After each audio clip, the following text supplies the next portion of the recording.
Thanks a lot for coming, and on a rainy night, I'll tell you a little story. I made nice friends with a New York Times correspondent about 30 years ago who was covering Canada. He was based in Toronto, and it was a particularly lively, newsworthy period of time in Canada.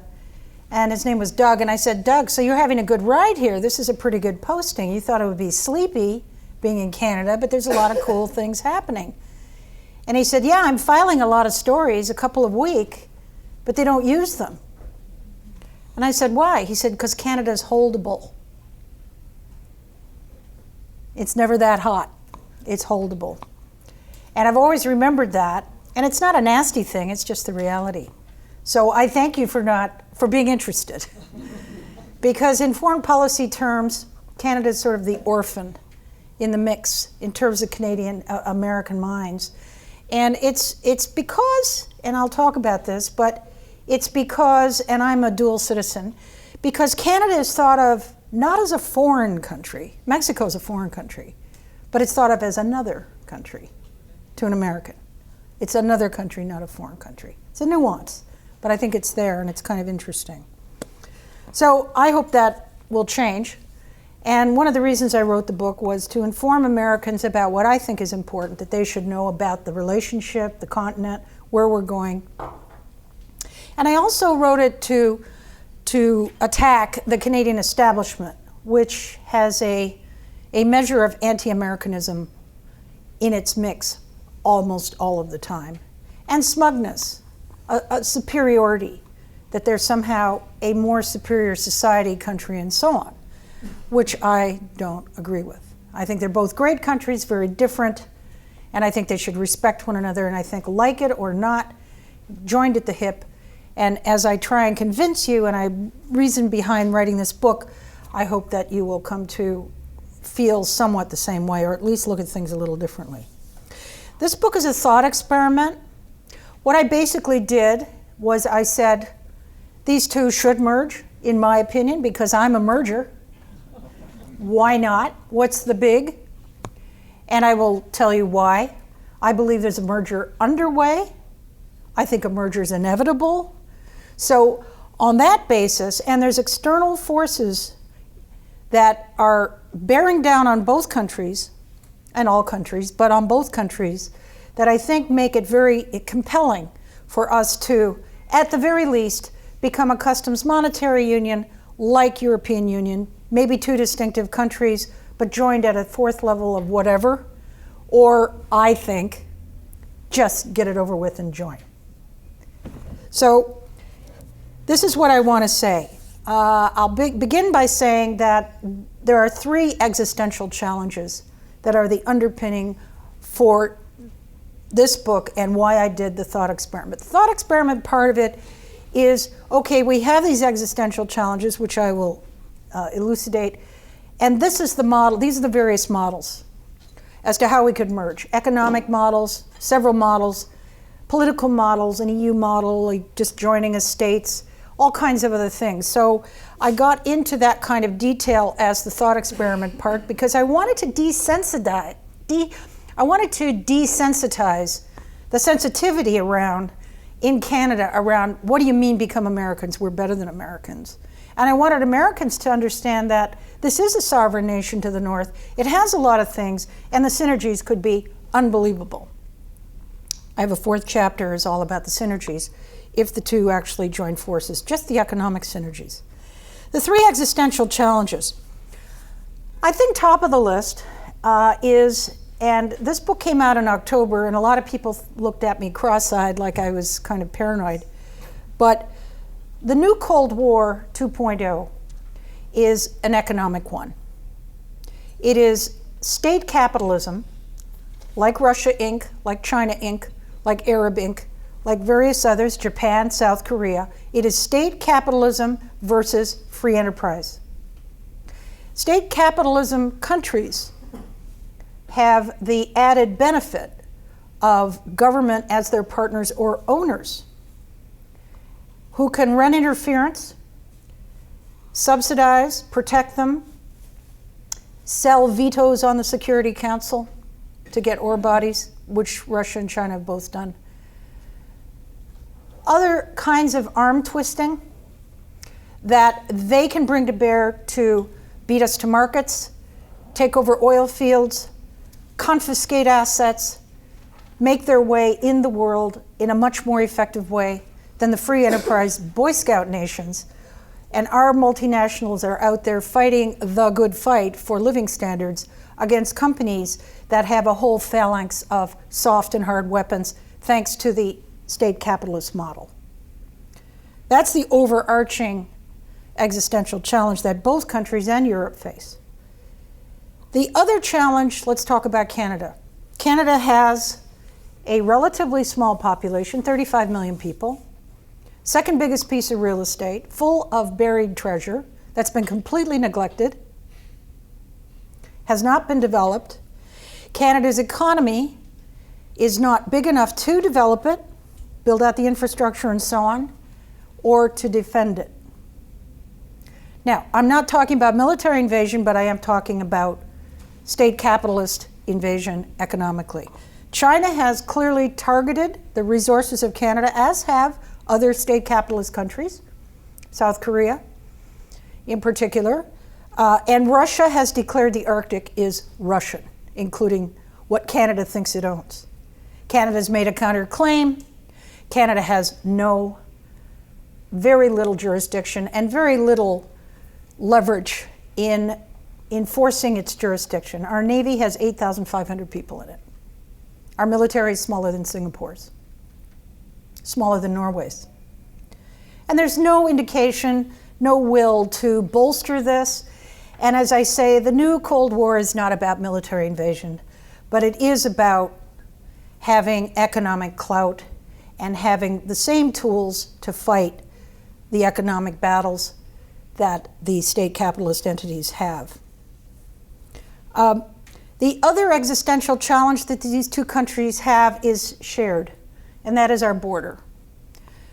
We have this gigantic border, and we probably are, unfortunately, the only two countries in the world who are more alike than any other two countries, perhaps with the exception of New Zealand and Australia, and they both object to that, but are very, very similar people, same system, same kind of basic, certainly same values, organizing principles, who joined in a free trade agreement, just the two of them. Mexico came in 94, but in 1989, US and Canada joined 26 years ago. That has made the border worse than it is now. Every other jurisdictions that have entered into a free trade agreement, which is the first step toward, you can take various steps. There's 7 steps toward outright political union. But every other jurisdiction, and I'm including West Africa and Caribbean, have made the next 2 steps easily. Customs union, monetary union, and so on and so forth. We know what the Europeans have done. Europeans have finessed all of the differences and the difficulties and the politics involved in 28 countries who have been, until 1946, slaughtering one another. And Canada and the US have a free trade agreement and a border that is worse than it was 26 years ago. Now, why is it worse than it was 26 years ago? Because it hasn't been tended. And also because Mexico joined in 94. And so border to an American, NAFTA to an American means Mexico. Means illegals, means immigration problems, means drug smuggling, trafficking, border enforcement, and so on. And so Canada has not been able to, until I started to write about it, decouple. There's no reason why you can't have asymmetrical NAFTA, where you keep Mexico where it is, because Mexico cannot have an open border with the United States. Maybe never, but certainly not now. And you decouple and you go down the path of the next stages toward economic union or customs union, monetary union with Canada, which makes a lot of sense. This has not happened. The result is, and then of course 9/11 happened. So the result is now there are drones. Americans have drones patrolling large swaths of the Canadian border for drug smuggling and for other problems. Canada has become the largest exporter in the world of meth and ecstasy. And this is flooding into the US market. It's going all over the world. thanks to gangs that have set themselves up in a pretty laissez-faire Canadian situation on Indian reserves that are not enforced by police in Canada, in the middle of nowhere, which is hard to interdict. And so this is one of the problems to the border. The other problem with the border is, of course, 9/11. And Canadians don't like to be reminded of this, but the first Al-Qaeda attack was mounted by the Millennium Bomber Rassam a year before 9/11 out of Montreal. There have been sleeper cells of the Al-Qaeda in Canada. There have been a number of terrorist incidents, and the Americans have not been convinced that without their help on this side of the border, that the Canadian authorities have done enough. And our immigration system has been very loose and very lax. And my second chapter talks about these border problems, not to mention the fact that British Columbia is the biggest exporter of marijuana, and that a huge proportion of their economy is dependent on illegal export of marijuana and related other drugs. Because once you allow that kind of criminality to proliferate, obviously they vertically integrate, they diversify. So the business of meth and ecstasy is on the RCMP website.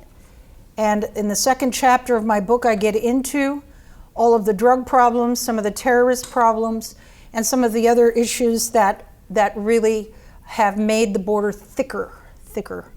Now you have a situation where trucks from manufacturing, just-in-time deliveries, auto parts industry crosses the border is becoming such a problem for manufacturers in Canada that they are relocating to the United States. This was supposed to be not necessary in a free trade situation. But the border deliveries, the hassles at the border, and all of these things are a huge problem. Particularly the choke point, the Windsor-Detroit Bridge, which I talk about in this chapter, where you're dealing with multiple jurisdictions on the US, a legal system that doesn't permit solutions very quickly, a Canadian system that's also complex on that side, to the extent that nothing can get done about a bridge that should have been expropriated by both countries 5, 6, 7 years ago. Now a second bridge is being built at the cost to the Canadian taxpayers only, and I'll believe it when I see it. So this is really impeding the auto industry in Canada on the Canadian side of the border, which has been an intrinsic part of the supply chain and so on in the whole auto alley, which extends from down the Mississippi River all the way to southern Ontario. So I talk about that.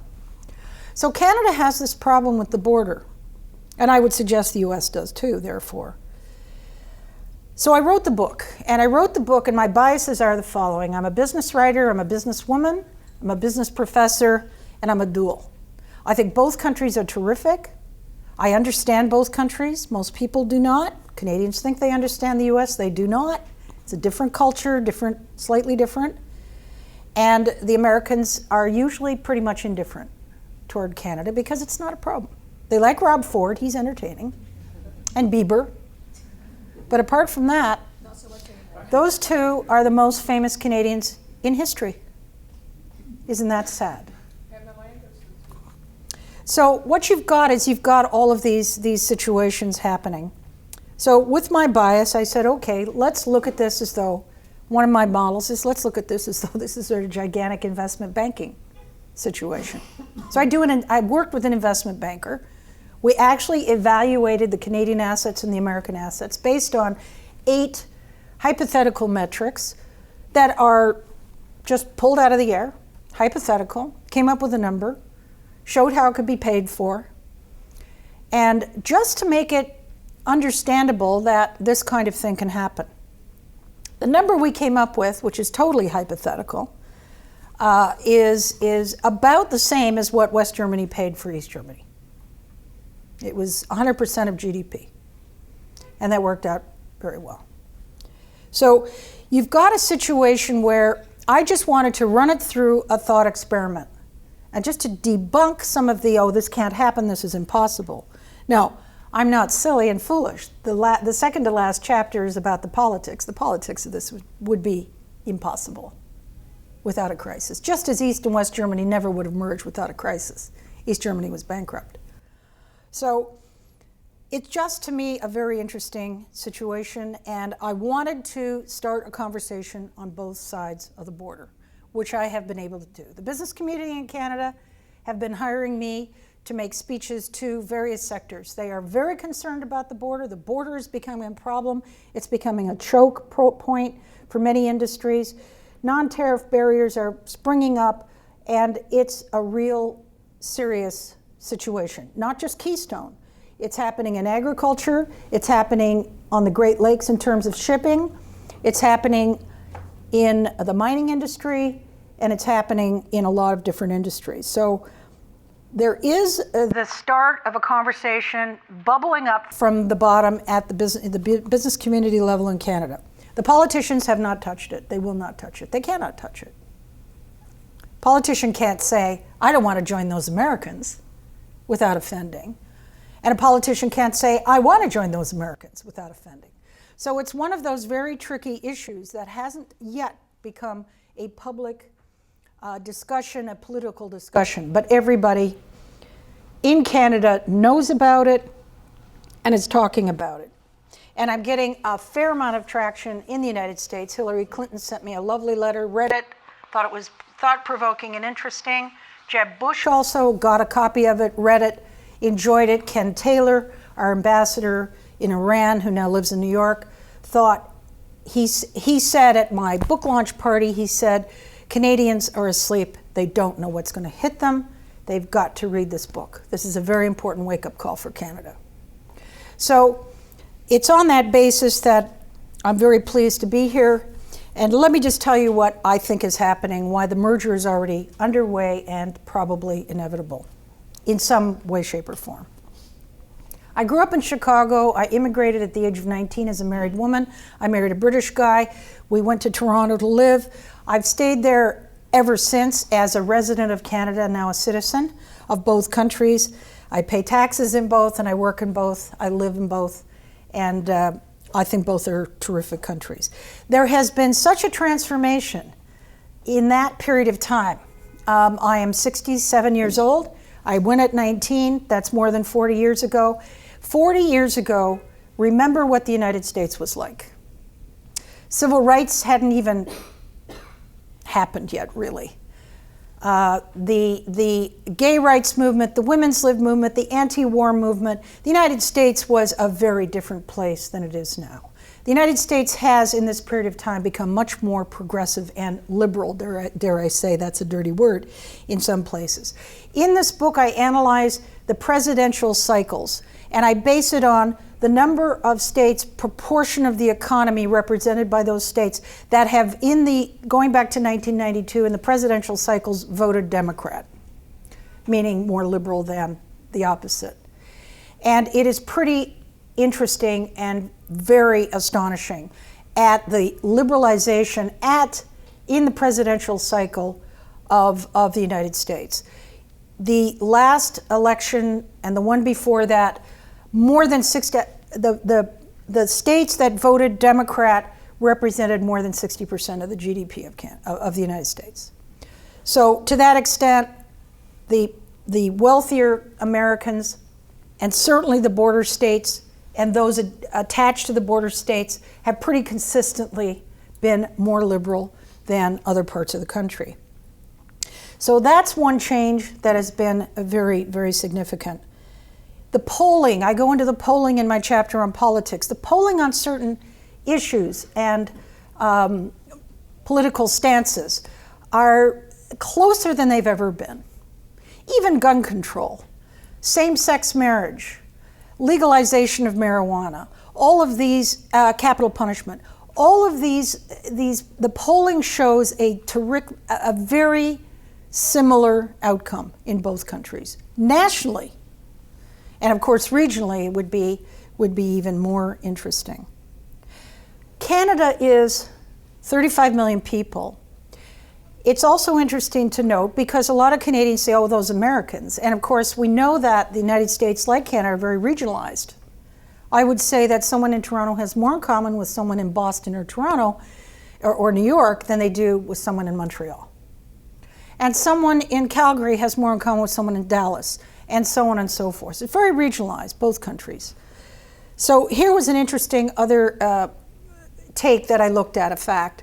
If you take the 6 New England states, the 5 in the Pacific Northwest, Minnesota and Wisconsin that have consistently voted Liberal, roughly a population the same as Canada, right along the border, same kind of climate as their equivalents north of the border, more liberal laws than Canada, and a crime rate lower than Canada's.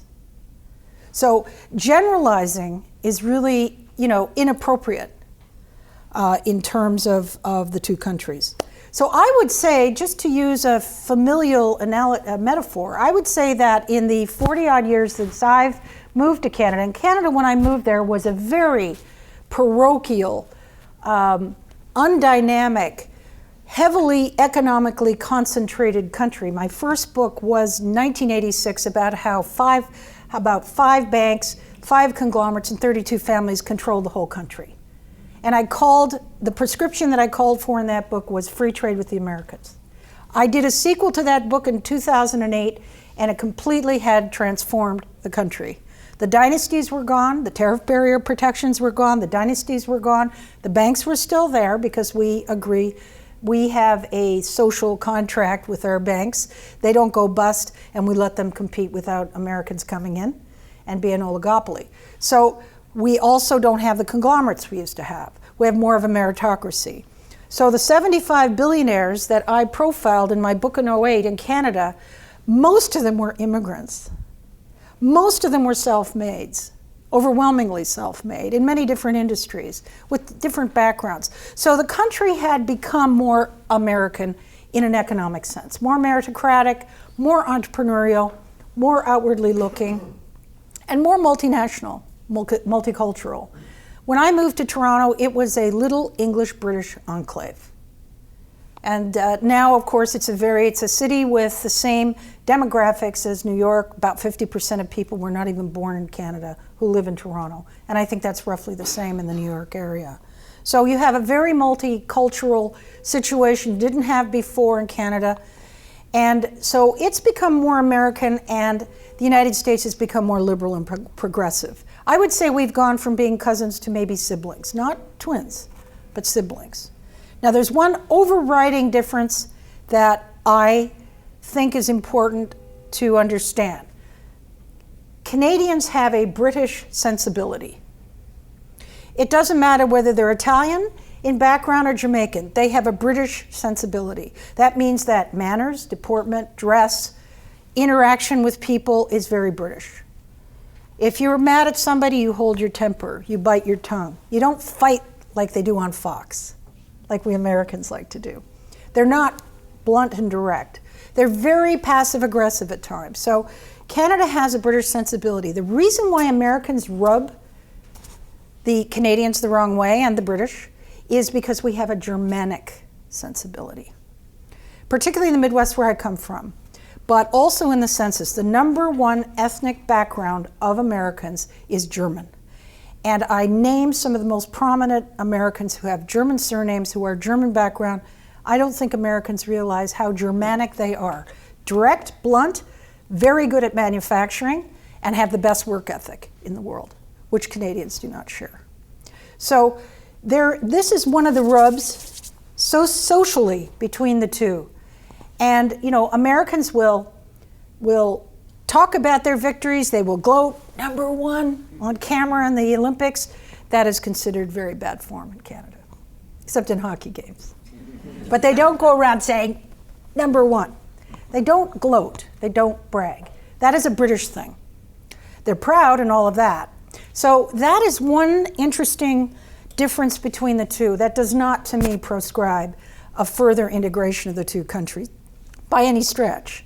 And I think that's something that's kind of interesting. So the merger's underway. Here's some facts. 3 million Canadians live full or part-time in the United States. 3 million. 2 million were naturalized before '78 that live in the US. That's 5 million people out of a population of 35. That's a big number. Not as big as the Mexican invasion of the United States, but pretty high. 1 to 2 million Americans live in Canada. I'm American. I've remained American. I answer on the census in Canada that I live in Canada, and I'm American. But my 2 Canadian-born children are entitled to U.S. citizenship anytime they want. If you add that, that's why I say 1 to 2. We know officially it's 1 million Americans, citizens live in Canada.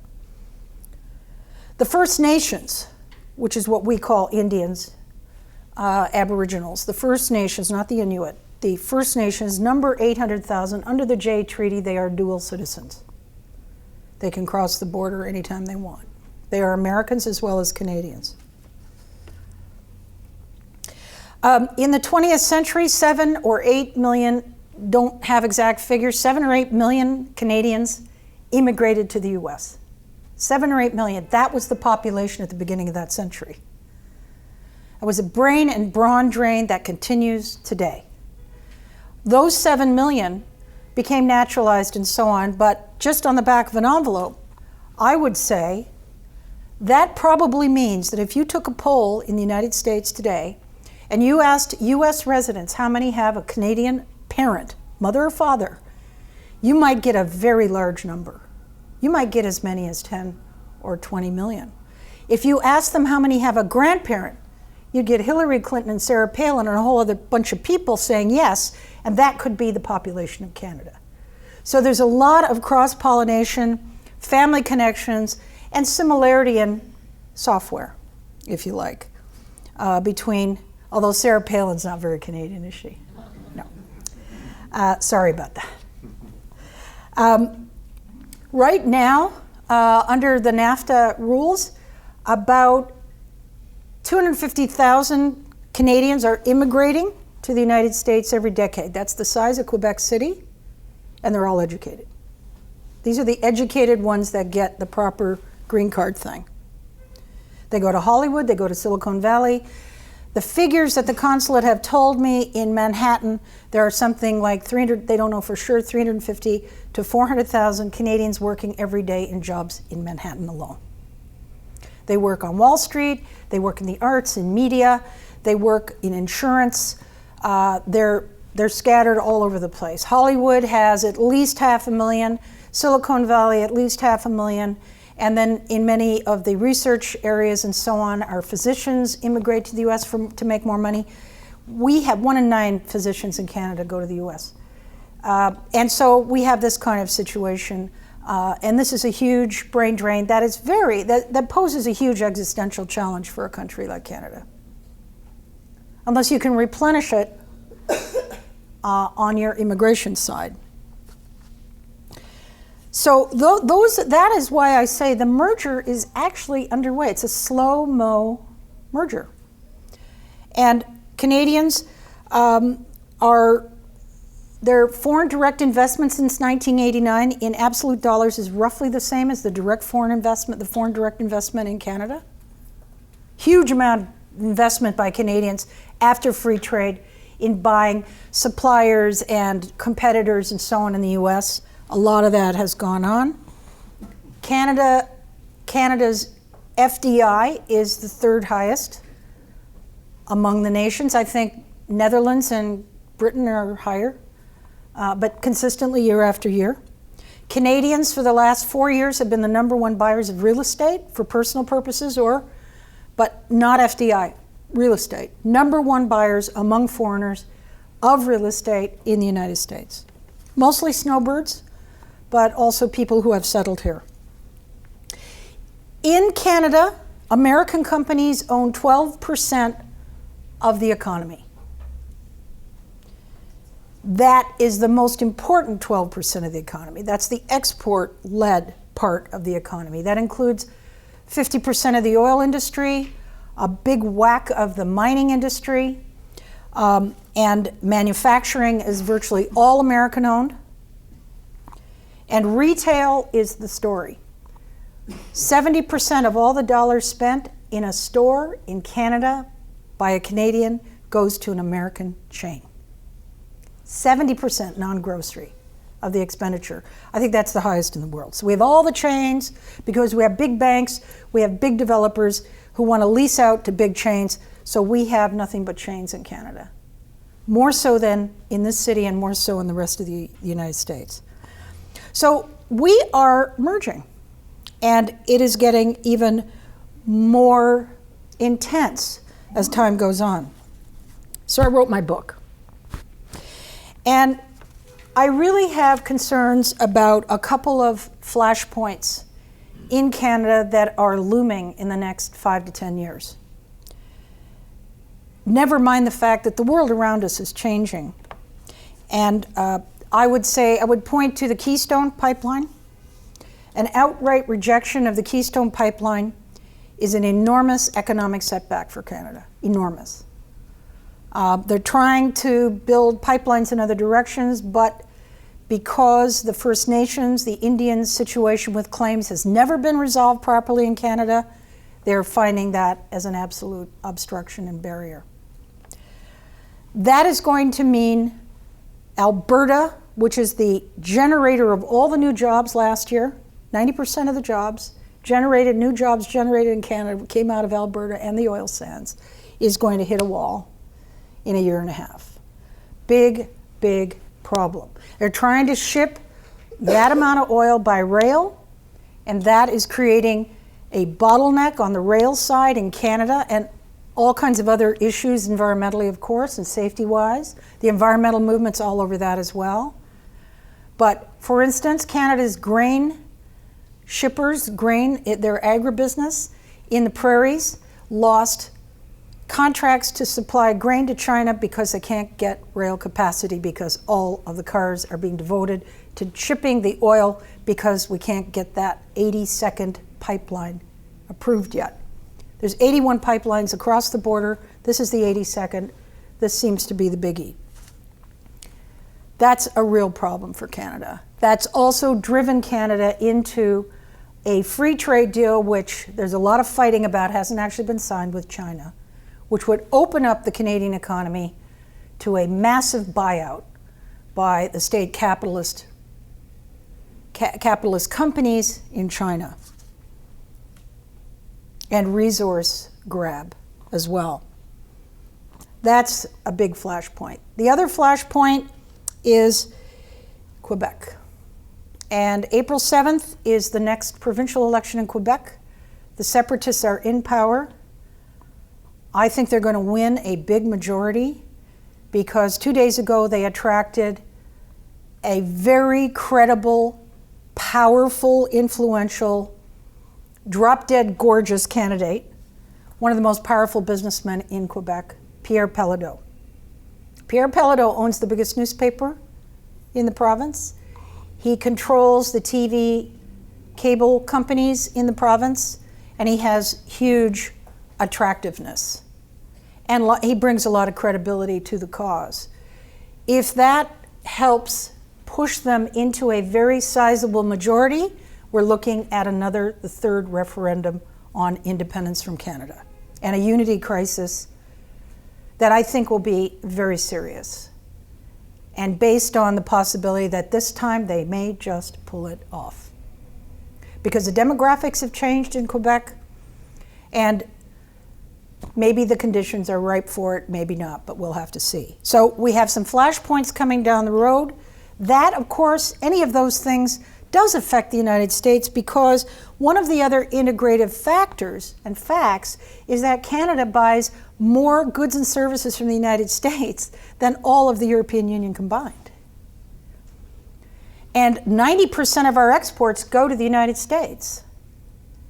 And so all of these things have huge impacts. Now, we're not as significant to the American economy as vice versa, but nonetheless, a major unity crisis that could end up in a real catastrophic situation in Canada. I hope not, but you never know. As well as a cessation of the prosperity of Alberta, as well as combined with the border continuing to get thicker and thicker. And by the way, since passport requirements were imposed, our tourism has dropped by 30% and never come back. So you've got a perfect storm here for something that has to change. And the United States will be, like it or not, certainly vigilant, may be dragged into it, or may be asked to help. And I don't want to speculate that's going to happen. I'm just telling you there are some very serious flashpoints. So far, Keystone has not been rejected. It's the can kicked down the road, but it's pretty obvious this president doesn't want to do it. And probably no Democratic president wants to do it. The Arctic is another issue. The Russians have declared the Arctic as Russian. We have done nothing with the Arctic in Canada. There is not anything up there. There's 100,000 people, 7 mines, another 14 on drawing boards, but not approved yet. Some Canadians may say, well, so leave it that way, that's great. We will not be allowed, and the first chapter talks about the planetary arithmetic regarding resources. We will not be allowed to keep it a park for polar bears, even if we want to. It will not happen. And I'm not talking about oil and gas. I'm talking about every other known metal and mineral that will be needed to feed the industrial engines of everywhere. And it's there. And it's not accessible yet until somebody spends a bunch of money on infrastructure. There is one small 2-lane road in the top 2/3 of the country. No rail, no seaports, no infrastructure. By comparison, and a lot of people say, well, it's horrible up there, it's hostile. I mean, who would want to? By comparison, Siberia built a transcontinental railroad in the 19th century, which opened up exploration and development, has a population, Siberia has a population bigger than Canada's. It has cities the size of Chicago. It has 55 seaports. It has search and rescue. It has roads. It has all kinds of infrastructure. You say, well, that's a control and command economy. Of course, they ordered people to live there. Let's look at Alaska. Alaska has a population of 700,000 people, has 22 mines, another 20 on the drawing boards. That will happen. Has Prudhoe Bay, is about to probably embark on an LNG project out of the gas that's associated with Prudhoe Bay, has rail, has road, has cities, has a $60 billion heritage fund, and has a pretty good economy, and everybody gets, I don't know, $1,500 a year out of the royalties. At the same time that Prudhoe was discovered, a similar gas and oil prospect was discovered on the Canadian side in the Beaufort Sea in the top northwest corner. We still don't have a permit from the federal government to build that pipeline 30 years later. So this is a story of neglect by a small country that is going to be developed by somebody sometime. So my point is that we need a partner in Canada. We have a partner. It's the United States. We get along really well. At the very least, maybe we just talk about the Arctic together.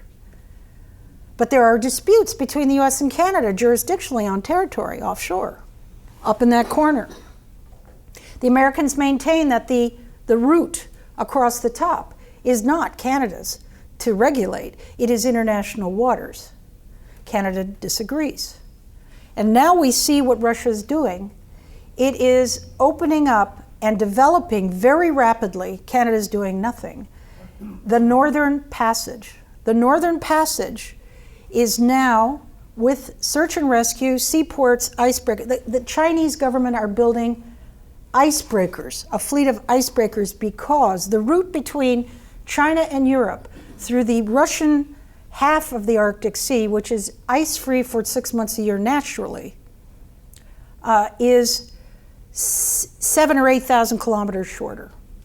That saves about a third of the fuel in transport and is going to be eventually, and the Chinese see it this way, the next Panama Suez. It is a logistical gold mine for Russia, and China, who wants to be involved, is an uneasy ally of Russia's. Let's not forget they had a war and they didn't like each other for a long time, even when they were both communists. So this is going on, and there's nothing going on the Canadian side. Last year, they have a permitting process. The Russians had 450 or 500 major tankers transgress across the Northern Passage. Canada had to subsidize, escort, hire a boat to be an icebreaker, because we don't own an icebreaker, to get a ship across the Northwest Passage as a trial. But it will not be done again because the insurance company said, we will not insure anybody traveling there because there's no port, there's no search and rescue, there's no communications. Right now, the Arctic region is under NORAD's control, so the Americans, the military and so on, keep an eye on it and that sort of thing. And as I say, again, I'm not talking about military intervention here, but I am talking about Russia. And we know Russia is ruthless. Look at Ukraine and Crimea. And I just want to also point out that in Ukraine, and I've been there many times, and I covered the Orange Revolution in 2004, and I know it, and I'm very upset about Ukraine, but the protests really got going 2 years after Yanukovych was in power, who everybody knows is a bad guy, but it didn't begin in earnest until 5% of Ukraine was sold by him to China. 5% of their farmland was sold. 5% of the country was sold to China, Chinese companies. And Russia, of course, was going to get the rest. So he was in the business of partitioning the country. It made the Western Ukrainians very upset. They hit the streets, and then not to mention the fact that he himself and his cronies were carving up the country for their own greedy purposes. So you've got a situation where you have state capitalism picking on a failing state. And I'm not saying that's going to happen in Canada because the US will step in there very quickly.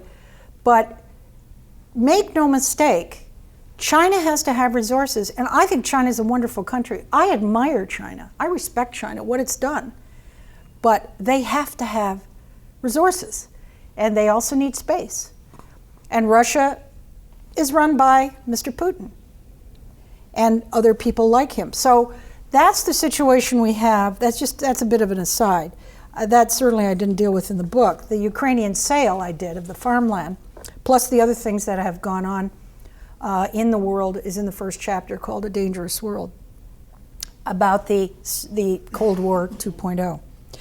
Now, what happened between the US and Canada is, I think in 2011, Obama and Harper announced a security perimeter initiative.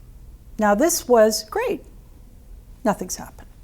The idea was, okay, the border is a problem for both of us. Let's get rid of the border. We have some problems with your immigration policy. We have some problems with your drug interdiction. We have some problems with your customs guys. And so they both had grievances. Canada's were all economic. The US was security and other things.